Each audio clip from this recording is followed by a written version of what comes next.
आइए इस सेशन में हम सीखें किस प्रकार से हम जूम और पैन का इकट्ठे प्रयोग करते हुए डॉक्यूमेंट में ये डिसाइड कर सकते हैं कि कौन सा हिस्सा देखना है और कौन से हिस्से में जाना है। नॉर्मली कोरल ड्रॉ में कार्य करते समय सबसे बड़ी समस्या यही आती है यूजर्स के साथ कि वे प्रॉपरली ना तो जूम कर पाते हैं ना पैन कर पाते हैं, अर्थात एक स्थान से दूसरे स्थान में डॉक्यूमेंट में नहीं जा पाते।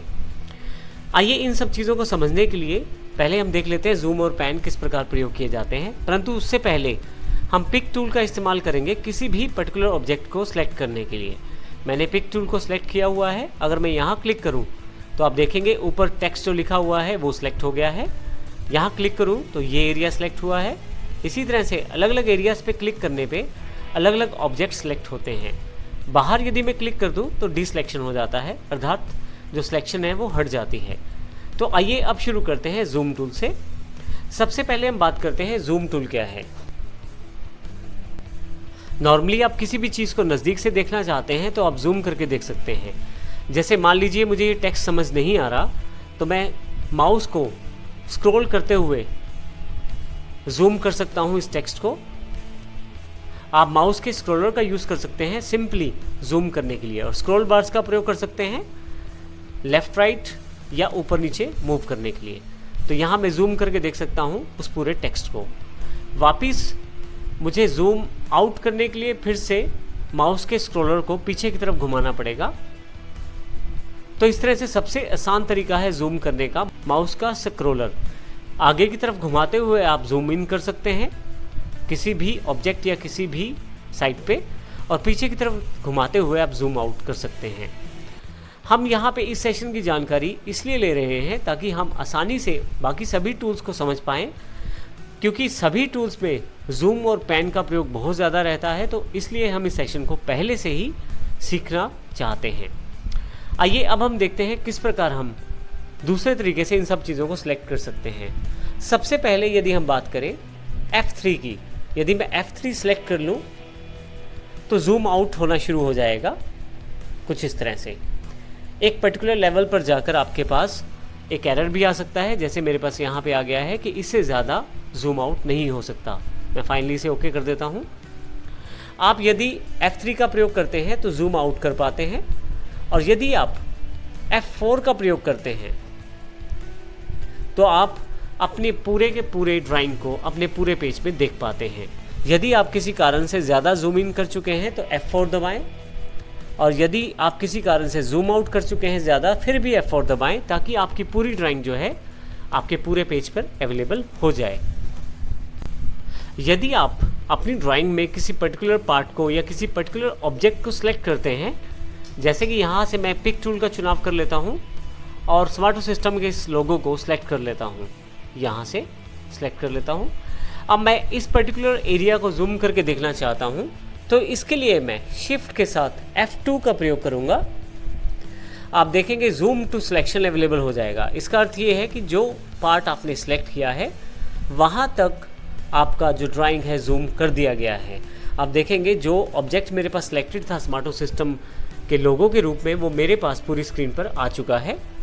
वापस फिर से पूरे पेज पर जाने के लिए F4 आपकी पूरी ड्राइंग को आपके सामने लाने की कोशिश करता है। इसी तरह से यदि मैं यहाँ पे कोर्स ओवरव्यू के इस पर्टिकुलर टेक्स्ट को सिलेक्ट कर लेता हूँ और फिर से शिफ्ट F2 दबाता हूँ, तो आप देखेंगे पूरा का पूरा टेक्स्ट जो है वो जूम इन हो गया है, जो मैंने एज अ ऑब्जेक्ट सेलेक्ट किया है।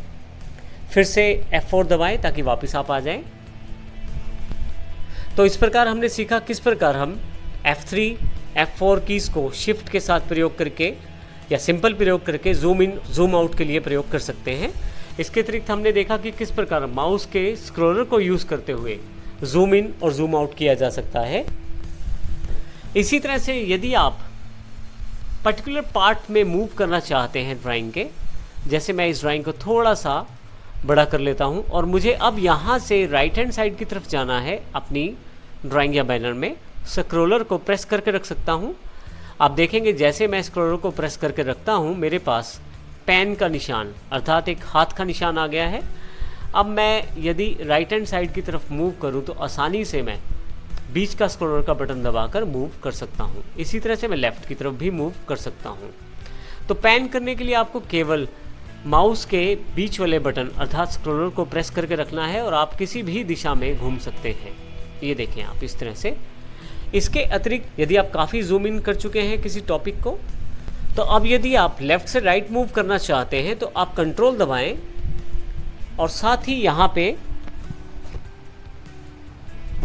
माउस के स्क्रॉलर को प्रयोग करें कंट्रोल की के साथ। आप देखेंगे कि आपका जो पेज है वो लेफ़्ट और राइट की तरफ मूव हो जाता है आसानी से।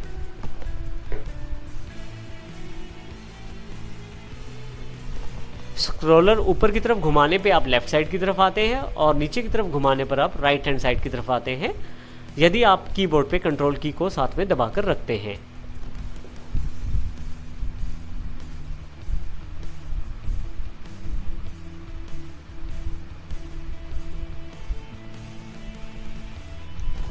इसी तरह से यदि आप अप डाउन आना चाहते हैं, यदि ऊपर या नीचे की तरफ आना चाहते हैं, तो इसके लिए आप अल्टर की का प्रयोग करें और फिर से माउस स्क्रॉलर का प्रयोग करें।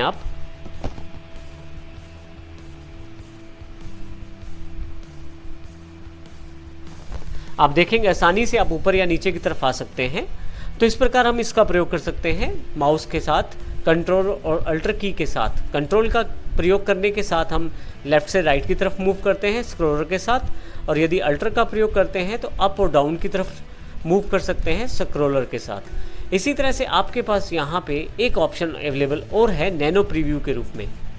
यहाँ पे यदि आप देखें तो एक छोटा सा नैनो प्रीव्यू का आइकॉन अवेलेबल है बिल्कुल नीचे की तरफ। यदि मैं इस पर क्लिक करूँ और माउस को दबा के रखूँ लेफ़्ट क्लिक को, अब मैं प्रीव्यू के जिस पार्ट पे माउस लेकर जाता हूँ उस पर्टिकुलर पार्ट पे मेरे पास जूम दिखाया जा रहा है।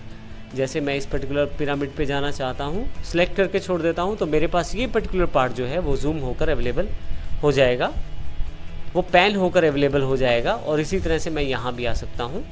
तो नैनो प्रीव्यू आपकी हेल्प करता है जिससे आप आसानी से अपने पूरे डॉक्यूमेंट को देखते हुए आसानी से मूव कर सकते हैं।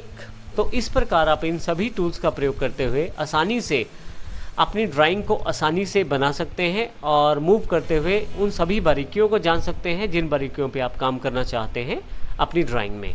धन्यवाद।